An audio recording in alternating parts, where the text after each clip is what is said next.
Hi, Namaste, good night. I'm going to read Book 3, Chapter 29, on the stealing of Sita and the sorrows of Rama. Om Vakratuna Maha Kaya Surya Koti Sam.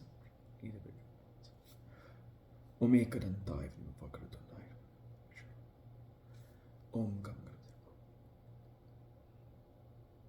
Om Guru Brahma Guru Vishnu.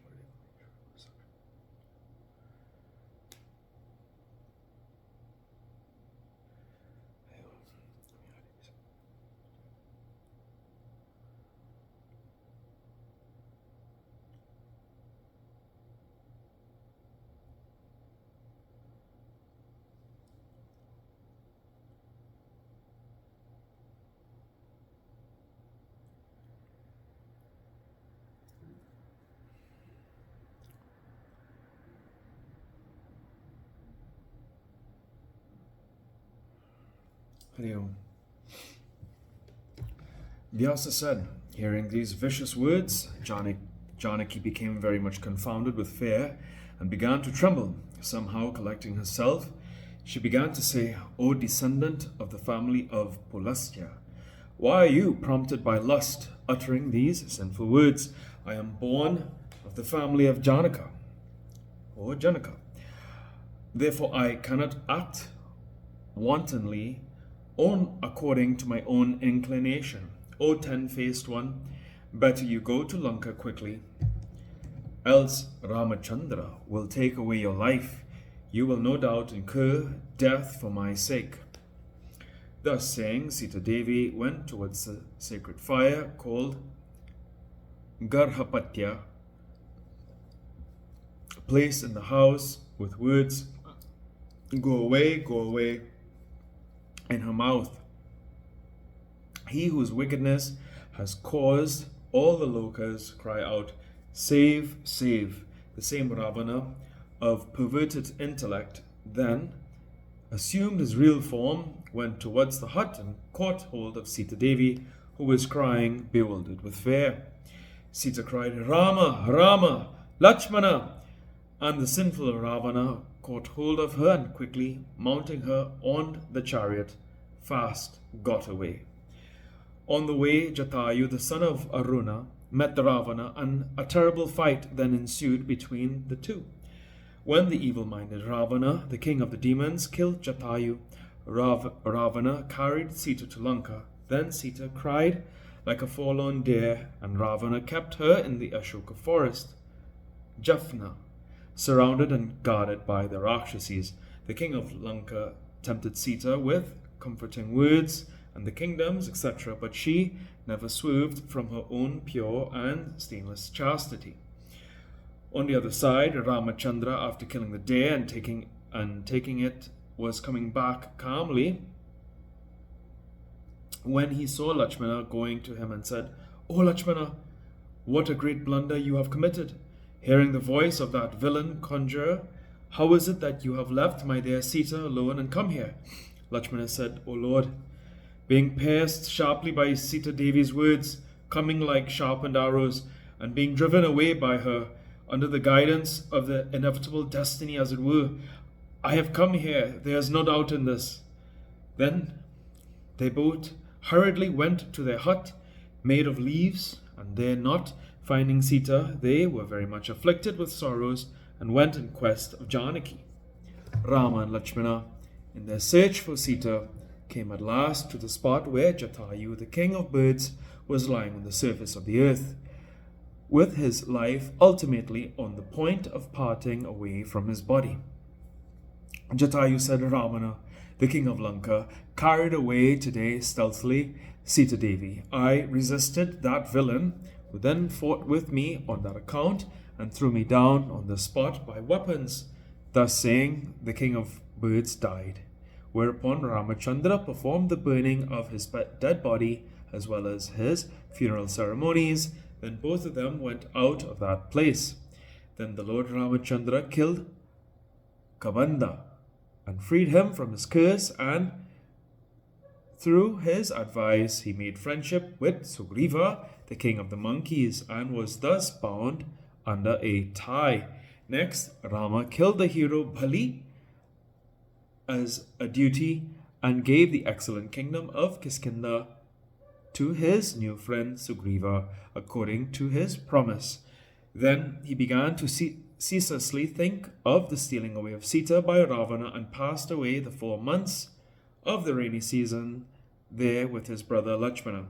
Rama, being very much shaken on account of the bereavement of Sita, began to address Lakshmana thus: O Saumitri, the desires of the daughter of the king of Kekehi are now fulfilled. Sorry, I'm going to read that again. The desires of the daughter of the king of Kikaya are now fulfilled. Janaki will no more be obtained. Without Janaki, I will not go back to Ayodhya. Without Janaki, I won't be able to live any longer. Kingdom lost, dwelling in forest happened, father left his body. At last the dear wife is lost. The cruel hands of destiny are tormenting me now thus. What more it will inflict, how can I say now? O brother Lakshmana, what is to happen is very hard to be known beforehand by men. I cannot say what is written on my fate after this, painful or otherwise.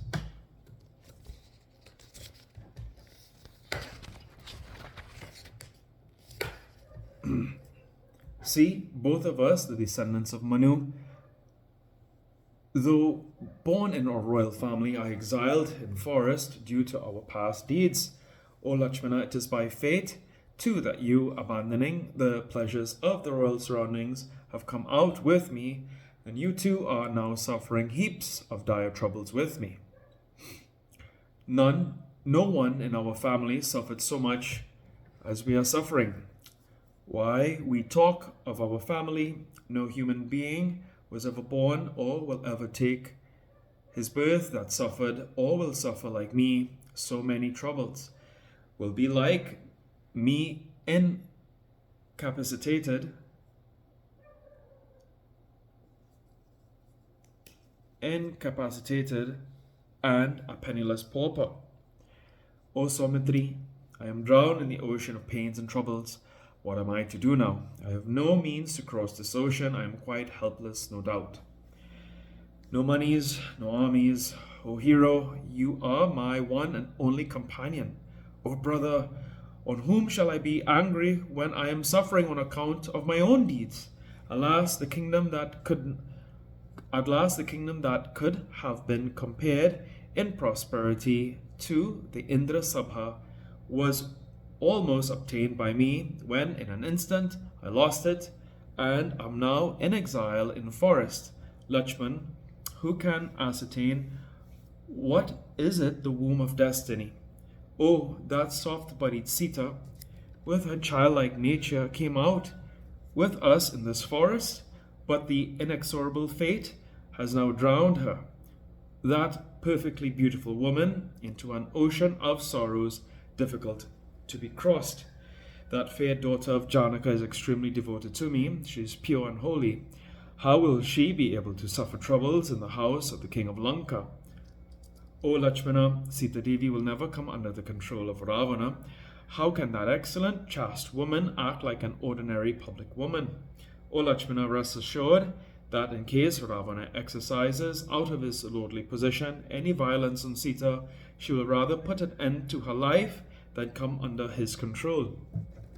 O Lakshmana, and when Janaki sacrifices her life, I will assuredly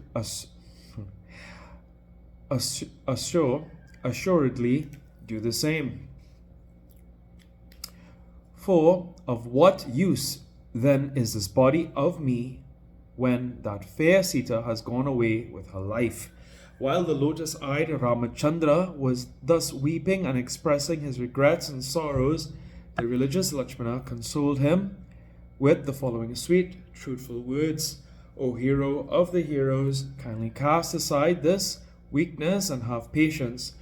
I will soon kill that villain demon Ravana and get you back your Sita Devi.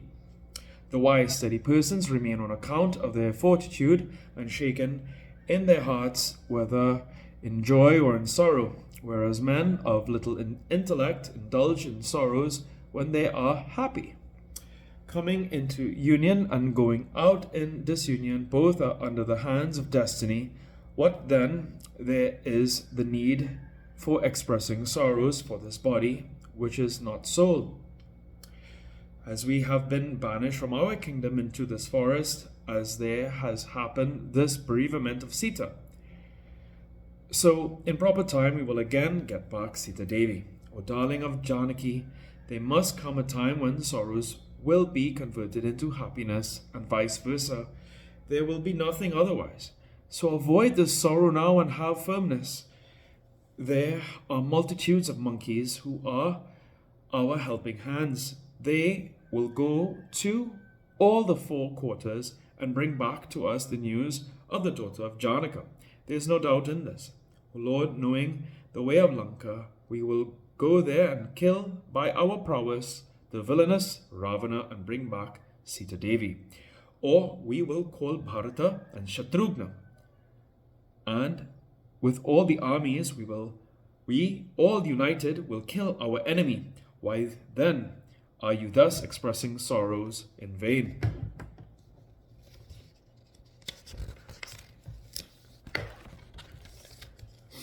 O Lord, our ancestor Raghu, the hero of heroes, the monarch, won his victories over the 10 quarters, and you belong to that family and are now plunged in grief. Alone I can defeat all the devas and the demons, and if I get help, is there any doubt then in my killing that Ravana, the disgrace of the family of Rakshasas? O powerful one, we may call to our aid the king of Janaka, our root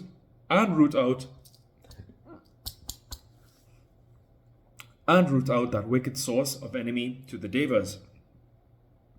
O descendant of Raghu, like the rim of a wheel, happiness and pain come alternately. It is not that happiness or pain comes and remains forever. He whose mind is very much overwhelmed with pain and happiness is the man who is always plunged in an ocean of misery, and he can never expect to become happy. See, in days of yore, Indra once got addicted into vicious habits. The devas united put in place of Indra the king of Nahusa. Then Indra, terrified, relinquished his post and passed very many years into an unknown and unnoticed state within the lotus. Again, when time changed, he got his own post back, and the king Nahusa fell down on this earth and became transformed into a boa constrictor, a big serpent, through the curse of a rishi. The king Nahusa wanted the wife of Indra and insulted a Brahmin, therefore he was under the curse of Maharishi Agasti, transformed into a snake on the earth. Therefore, O Raghava, one ought not to plunge in grief when a danger comes, rather one should be quite energetic in times of danger and remain firm, thus the sages do. O Lord of the world, you are high-minded, omniscient and omnipotent. Why are you now overwhelmed with grief like an ordinary mortal? Vyasa said, O king, thus consoled by Lakshmana, Rama discarded all his heavy sorrows and began to remain with his heart firm and at rest. Thus ends the 29th chapter on the sealing of Sita and the sorrows of Rama in the 3rd skanda of Srimad Devi Bhagavatam of 18,000 verses by Maharishi Ved Vyasa. Om Jayanti Mangalakari Bhadrakali Kaparitrakash.